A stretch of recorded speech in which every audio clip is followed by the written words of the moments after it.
Bienvenue à tous, nous allons découvrir ensemble ce Corsair K95, le vaisseau amiral des claviers joueurs de Corsair, donc le plus haut de gamme, autour de 150 €, le plus abouti, et puis surtout le dernier venu. Donc, la première chose que l'on constate, c'est déjà un packaging bien sympa, carton glacé, multilingue, bon voilà, ça respire le produit haut de gamme et on s'attend à trouver quelque chose de classe à l'intérieur. Donc on va ouvrir évidemment.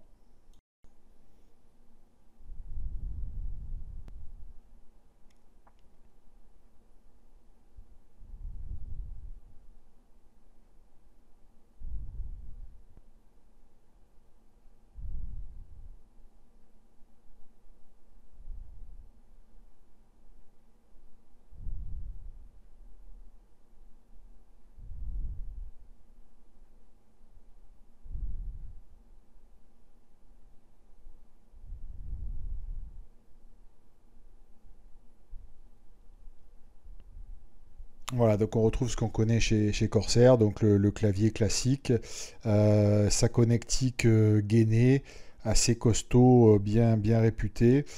Un repose-poignet dans une matière un petit peu particulière, on regardera ça tout à l'heure, la dock classique garantie. Et puis l'explication de texte sur les fonctionnalités de programmation des touches, puisque c'est assez élaboré là aussi. Donc la connectique chez Corsair, elle est toujours très bien foutue. C'est une connectique très rigide, mais très costaud. Il y a un double connecteur USB, puisqu'évidemment, il y a un réplicateur de port USB au dos du clavier. Le point principal, c'est ce que l'on voit là, c'est-à-dire une structure totale en aluminium, c'est-à-dire une plaque de surface qui est d'un seul morceau, d'une seule pièce en aluminium, ce qui assure la rigidité. Et puis ce repose-poignet qu'on peut mettre ou ne pas mettre, qui est pas si mal que ça, tout compte fait.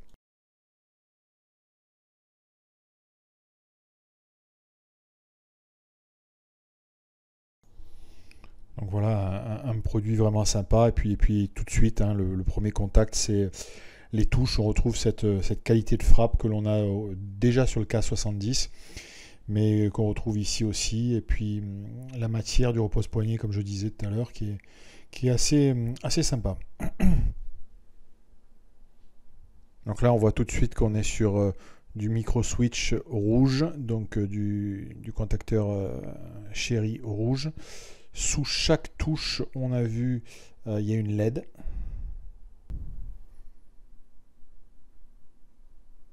Donc voilà, les touches se remettent facilement. Il y a un petit outil qui est livré avec pour démonter les touches. Donc on voit bien qu'il n'y a aucune exception, y compris les touches de fonction. On est bien sur du switch MX Red, du Cherry MX Red, et à chaque fois la petite LED.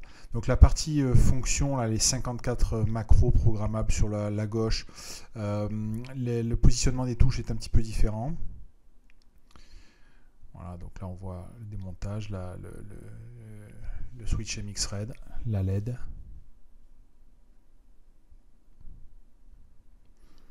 Donc pour les gens qui aiment vraiment utiliser un clavier, même pas spécialement pour jouer, on est vraiment sur du super produit. La qualité de frappe, c'est un confort vraiment qui est incomparable. Il faut connaître ce type de clavier pour vraiment apprécier. C'est différent, on a une course qui est beaucoup plus longue, de touches qui est beaucoup plus longue.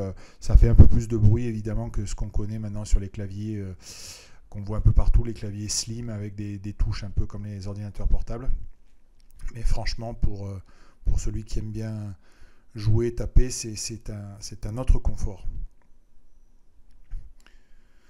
Donc la barre, le repose-poignet, au début j'étais sceptique, mais c'est bien foutu, ça s'intègre bien, ça casse pas le look du produit, et c'est une matière un petit peu caoutchoutée, assez rigide, c'est plutôt pas mal.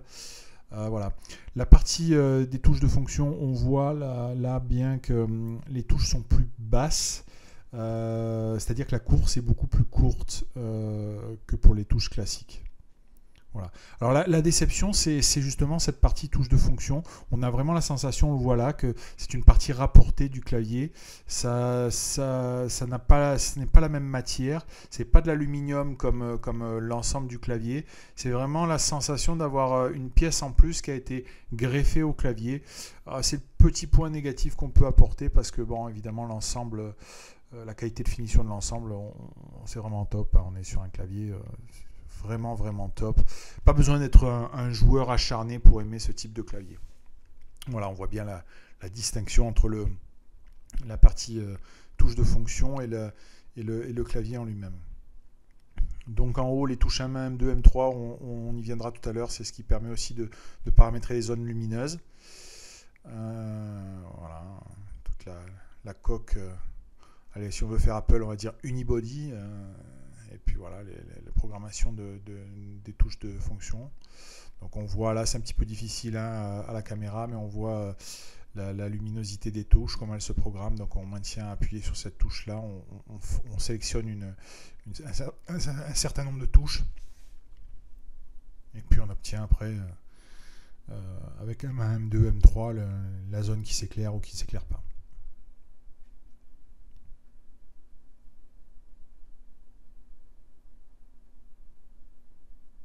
Voilà, donc bon, c'est un peu difficile de voir que ça rentre bien à la caméra.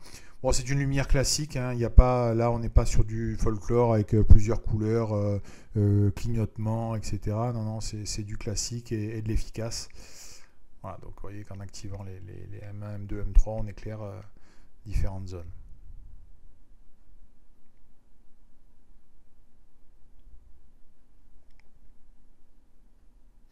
Donc derrière le réplicateur de port USB et cette petite partie là qu'on voit là avec la position 1, 2, 3, 4 et BIOS, c'est ce qui permet d'obtenir une meilleure reconnaissance du clavier quand on le branche au boot. Bon, le câble, j'en ai parlé au début, c'est aussi une marque de fabrique de Corsair, un câble très costaud, gainé, tressé. Voilà. Donc pour finir, vraiment un très très beau produit. J'ai dit autour de 150 €, en cherchant bien on le trouve à 139, 140 €. Bon, ça fait cher, c'est très cher pour un clavier, mais on retrouve aujourd'hui d'autres marques dans ces gammes de prix-là, et je pense vraiment que bon, le Corsair est vraiment au-dessus du lot.